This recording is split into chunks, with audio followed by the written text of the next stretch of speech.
Hello! Hello, hello, hello! Magandang araw at magandang buhay at panibagong vlog na naman si Bonsai Stanglong po. Halina't samahan niyo ako guys. Ayusan natin itong tugas or mulabi na naigrap sa tugas. Ito ay cascade. So kung hindi ako nagkakamali, mahigit 1 week na dito. Okay, so nalaglag na yung mga dahon nung hindi natin na diniligan. Okay, nakikita nyo naman dito dahil nabisi tayo nung mga nakaraang araw. Alam naman natin ng Pasko. So nabisi ang daming dati dito. Ito, ang daming dahon. Pero ngayon, dahil hindi nadiligan at walang sunlight na nakukuha niya, so ang kanyang mga dahon ay natuyo na. Okay, buhay ito guys. Maraming maraming dahon. Okay, so isa yon sa palatandaan na ang halaman ay kailangan niya ng araw.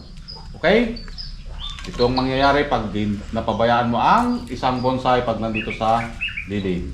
At saka yung naigrap natin noon nabuhay. Okay, ayan so dalawa, kung sino yung mabuhay sa kanila, yun ang gagamitin natin. Okay, so ito yung nabuhay, tanggalin natin ito. Ayan, tanggalin. So ganun lang yun. Kapag dalawa yung inano natin at may nabuhay, yun ang kunin natin. Okay, so start natin na tanggalin yung mga hindi na kailangan na sanga. Okay, tulad nito, hindi na natin kailangan. Yan.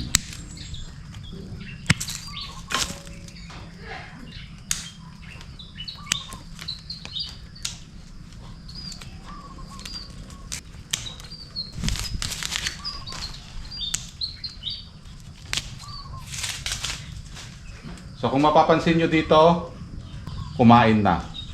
Okay? Kinakain natin. Kinain na yung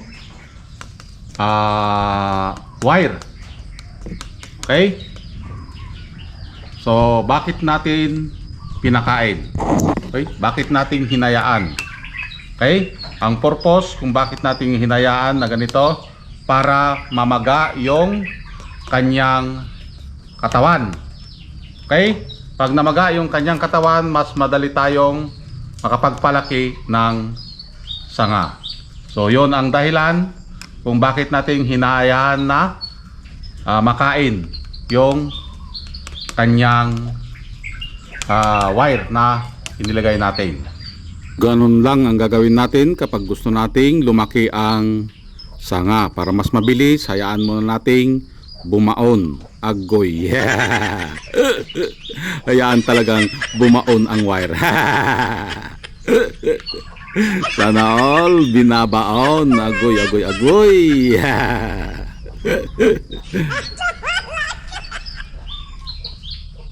Kailangan na nating tanggalin yung kanyang wire para maghilom yung kanyang sugat. Agoy. Ang sugat na iniwan ng bumaon na wire. Agoy, parang siya. So yan, tanggalin natin itong ito na sanga dahil tinubuan siya ng panibagong sanga. Okay, so ganun lang. Mas maganda yung bagong sanga kaysa yung nauna. So kailangan nating tanggalin. Ayun, natanggal na at i-wire ulit natin itong naiwan na bagong sanga. Kapag na-wire natin yung kanyang mga sanga, ilagay lang natin kung saan yung may butas para matakpan kapag ito ay kumapal na. At ganun lang ang ating gagawin. So yun guys, natapos na nating kalbuhin at tinanggal yung mga sanga na tumubo na hindi na kailangan. So ito na siya ngayon. Okay? Antayin na lang natin ito na lumaki dahil nabuhay papunta dito. Okay? Itong portion na ito. Kunti lang ito, parang pocket branch. Okay? Kasi kung lakihan natin, matatakpan itong kanyang katawan. So, wala munang putol-putol. Okay? Mapapansin nyo, hindi tayo nagputol dito. Dahil pinapalaki natin itong portion na ito. Palakihin pa natin. Kulang pa sa sanga. Yan. So hanggang dito lang yung ulo niya. Hanggang dito lang banda yung ulo. Pagdating ng pag nakuha na natin yung gusto nating laki dito, itong katawan niya na ito, papunta dun sa apex. Putol dito, mapuputol yan, hanggang dyan lang yung ulo. Tapos antayin natin na magsanga ulit, pag ganun na yan. So, at saka ito, hindi tayo nag-wire. Hindi natin na-i-wire. Itong mga to, hinayaan lang natin. Mapapansin nyo, bawat sanga, mayroon tayong hindi na-wire. Hindi tayo nagwa-wire. Actually, pwede sanang maging ganyan. Pasiksik na lang pasiksik. Pero hindi tayo nag-wire para lumaki pa ito. Okay, palakihin pa natin. Kasi pag na-wire na natin ito, hihina na naman ito. Ang lower portion, itong part na ito yung pinakamahina na katawan ng bonsai. Ang pinakamalakas ay dito. Palagi ko yung sinasabi dahil ang taas, ito yung palaging natatamaan ng araw. Ang parting baba, ito ay nalililiman. So mas lamang itong sa taas kaysa dun sa baba pagdating sa sunlight. Ito yung lower branch natin. Okay? At ito yung back branch. Yan. Putin natin, walang putol-putol. Yan. Hindi tayo nagputol dito.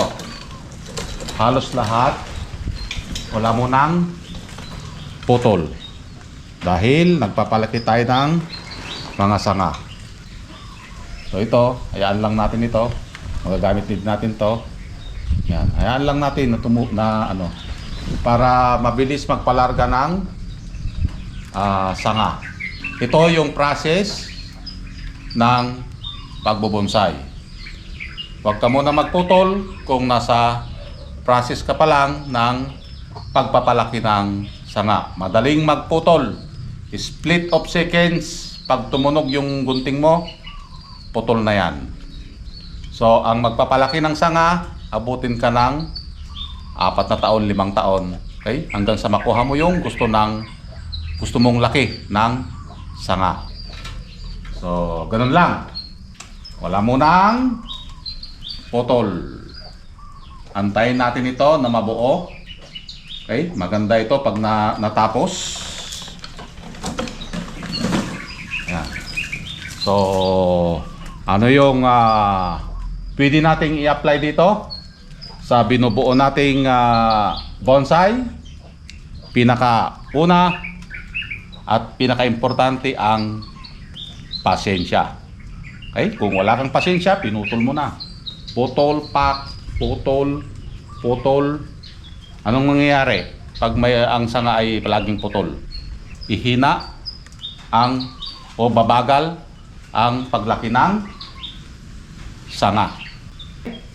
So ganun lang. Antayin natin ito na lumaki hanggang ganito and then wire ulit. Okay, ito na yung magpapalaki. Ito, mapapansin nyo, may mga hindi tayo winire. Okay? Dahil ang gusto kong lumaki dito, kung ganito na kalaki ito, pwede nang putulin. Ang unang mabubuo dito, sa nakikita ko, ang ulo. Unang mabubuo ito, susunod dito sa parting baba. Dahil wala mo ng putol-putol, mapapansin nyo, mabagal. Dahil ang kanyang flow ng katawan ay pababa. So ang pagpababa, mahirapan humigop ng tubig. At the same time, yung araw na kailangan nito. Okay? Natatakpan dito sa parting taas. So, ganun lang. May time ito na darating din yung time na kailangan niya na ding putulan.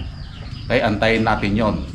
So, ang may bibigay lang natin dito ay kanyang maintenance, pagdidilig, and then ilagay sa pulsan, and then yung kanyang pagkain na abono.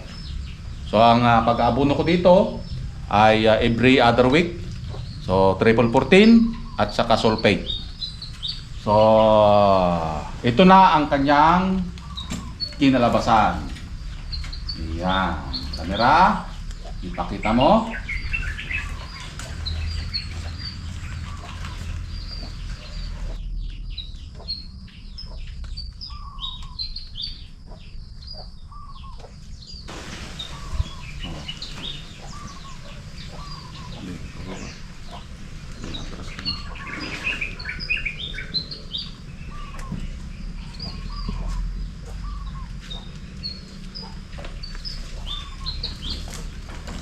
Yan.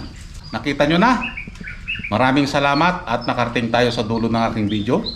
Hanggang sa muli. Bye-bye.